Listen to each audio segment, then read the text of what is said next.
Ooh, you there. Yes, you. You. You bet you're wondering, who am I? A few moments later. I'm Demon. What? Man, what the fuck were I supposed to? Later. I remember a time way before the King of Israel. He started cheating when he was this boy and he fought a giant. Not anymore. Man, man.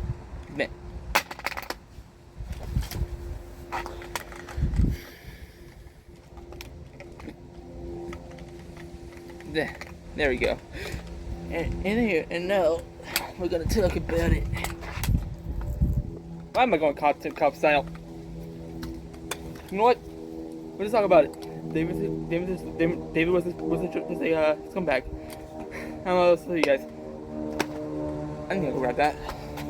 Before we answer the questions in my assignment, we gotta talk about the story, right? So David sees Uriah's wife and kills Uriah, and after sleeping with his wife, so he was still alive. He could have still found out about it. He could have still felt all that pain. The Bible doesn't cover that, but that had been discussed at least once between them.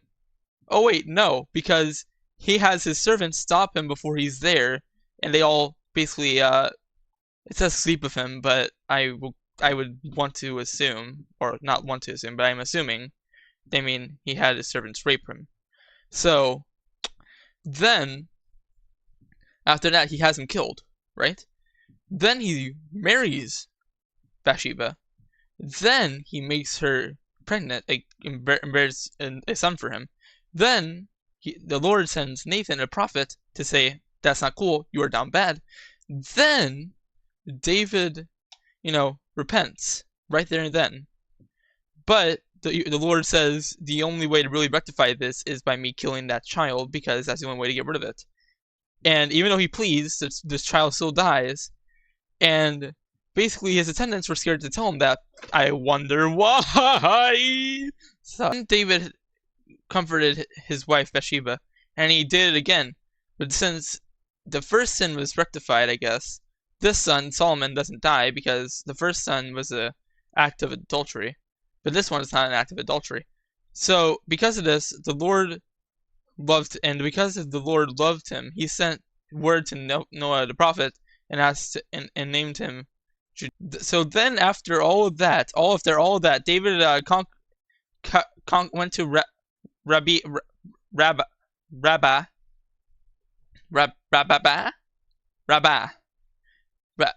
Rabbah and attacked and captured it. So basically after that, after he was being a little bit of a loser right there, and then he became a Sigma Chad. I can't even. So that's the story.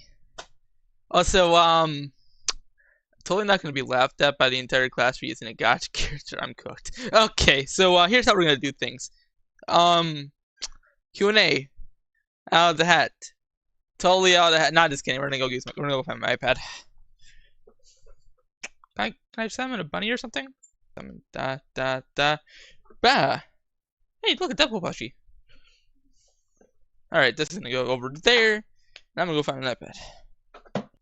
Q&A style chat. Q&A style chat. Q&A style. Okay. What picture do you get of David back home in Jerusalem?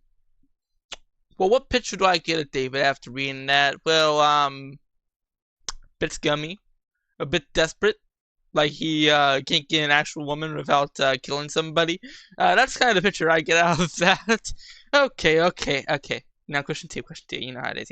How is David neglecting some areas of his private life? Well, I don't know. Maybe the fact that he had a bunch of other wives, and the only thing he was going after was that one. He had so many others, and that the Lord said he gave it to him. I don't know. Or the fact that he said he gave him so much land, he conquered him from Saul. He gave him the house, the crown, the country, everything really. That's all had. And he neglected all of it for Bathsheba. That's really the moral of the story here. Don't crave your neighbor's stuff. It's one of the 10 Commandments. Why is it easy to be off guard spiritually when things are going well. Well, whenever things are going well, you don't really have anything to pray to the Lord for because everything's going great. You got nothing. I'm right here. The Lord, I'm blessed right now. Besides, I don't know. Well, how does 2 Saul 11:2 describe the scene? Basically, Bathsheba's in the bathtub, and David thinks she's beautiful. Yeah. Well, who is really at fault here, David or Bathsheba? David. Here's the thing. Listen, hear me out. I'm someone that covers all these dramas and every, people getting groomed, people getting all this stuff, which is why I picked it, because I have a lot of experience dealing with this type of stuff. So it's really at David, because I feel like he manipulated her. There's a lot more off the book that we have not heard of than that what actually probably went down. I think he probably manipulated Bathsheba into doing it. So I think he kind of did that. It's him. That's my final answer there. What was David's initial response? His initial response was, she's beautiful, let's do it. Wait, she has a husband, let's kill the husband. That was his response. What is interesting about the servant's response to David? I guess the fact that he knew everything about her at the initial, when he responded to him. Say your response in the following quote. When temptation arose, David did not resist, but descended from the palace with the determination to bring the evil thoughts of his heart into action. It was the tempter who had suggested the sin, and David should have turned him aside with a "Get thee behind me, Satan." Instead, he listened to the seducer and obeyed the voice of Satan instead of the voice of God. If David had paused for a moment, if he had turned his thoughts into a haven to pray, if he had allowed his mind to engage itself with the responsibilities of kingly officer and given himself the conduct of affairs and state the spell, and the enemy would have been broken. Well, I think he was at that point so into getting women and so into, doing the tango, doing the birds and the bees dance, doing that whatever. Anyways, point of it is he was so into that stuff that it was just second nature to him. He wanted it. She was beautiful and he wanted it. That's my opinion. David was a passionate man. Didn't he have enough women to satisfy him? Oh, definitely. It said he had hundreds, and there's 365 days in a year. So, just assuming, he had about 400. That's way more than enough. He said he has hundreds. Even if he only has 200, still way more than enough. Because that's still enough to last you 9 months. Then you can do it again and again. It's an endless cycle. He had way more than enough. Who was Bathsheba and why is it significant? Well, she was the wife of a soldier for David.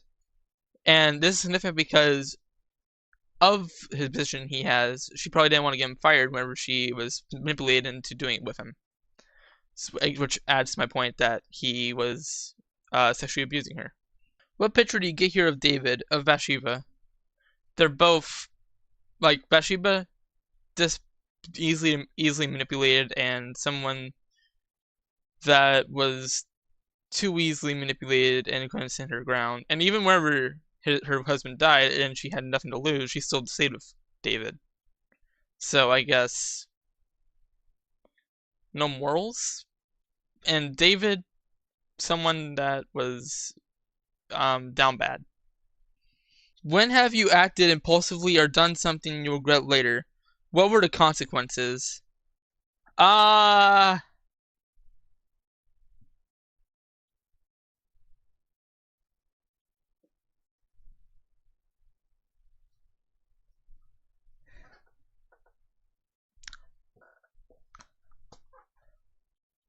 Spending a lot of money on Fortnite, bros. The consequences of my credit card was beating me up afterwards, bro. What was the punishment of adultery amongst the Israelites? Death, bro. Death, as it should be. What did Bathsheba do next, and why is this significant?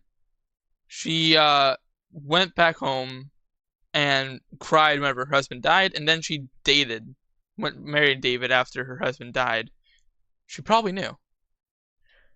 But it's significant because she chose David over her husband because, who knows, maybe she just wanted to get herself into a higher position, and maybe she was scared. I don't know why, but it's significant because her actions shows in loyalty. What two options did Dave have before him?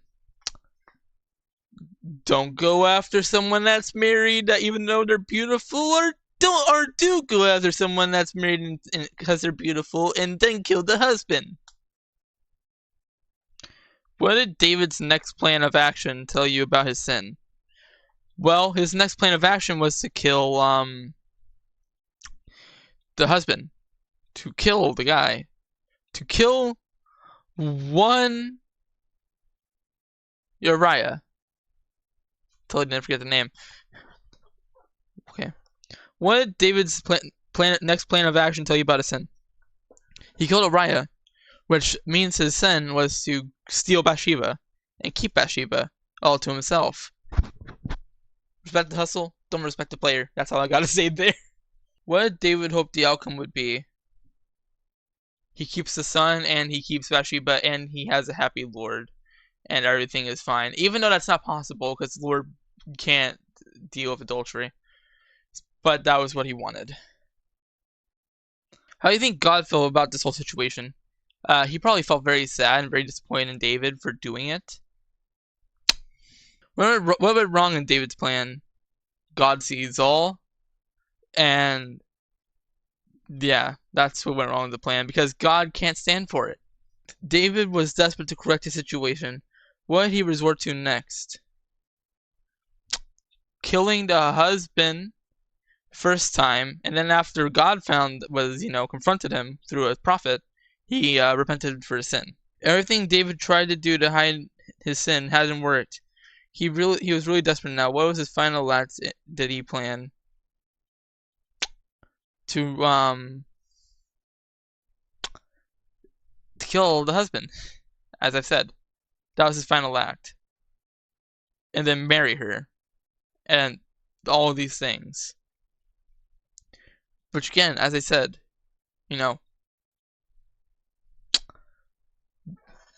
his real last resort was just, confessing. And, the Lord forgave him.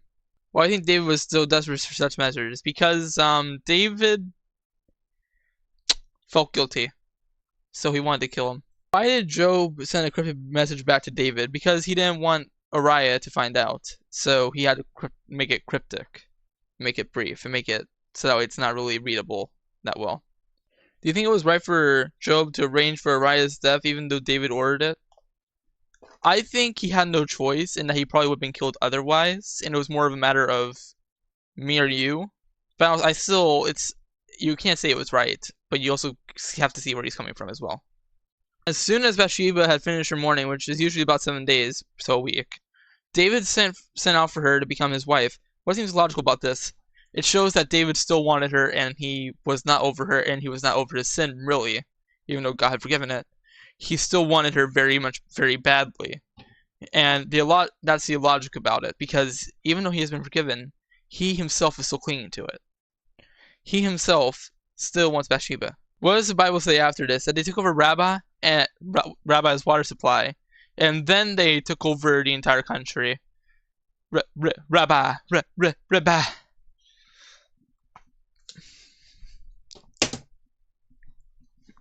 So, we're done with all the questions. Now let's rain on it. From a perspective of me, a person that does videos on this drama stuff, like dramas similar to this, mainly for a living, it's pretty bad. I don't know what to tell you. It's pretty bad. I would say this is probably like, if I was covering this in this modern day and age, and I just found out about this, I would probably say he should be arrested. And I'd probably say that this is something that's so immoral that this person not getting the death sentence would be bad. That would be a dishonor But because you guys understand, because of all that, there's this whole lot of stuff that's like, it's crazy. But wild situation, not gonna lie. Like, there's a bright side to this. This is so long in the past that he's long gone. Second of all, the Lord forgave him. And if he can forgive someone for something like that, then he can forgive anybody. Anyone I've talked about can be forgiven. If someone like that can be forgiven. Rabbi, rabbi, rabbi, rabbi, rabbi,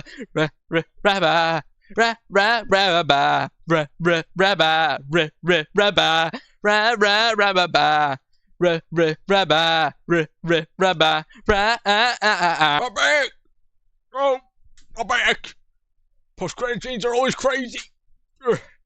Remember, like and subscribe. Oh, yeah, we already done that part. Well, what am I doing here then? Oh yeah, also this notice to let you know, Disney Epcot merch, because yes, especially if you have a membership and you're a pass holder at Disney World, go pick it up. Why did I say that? Anyways, I'm out.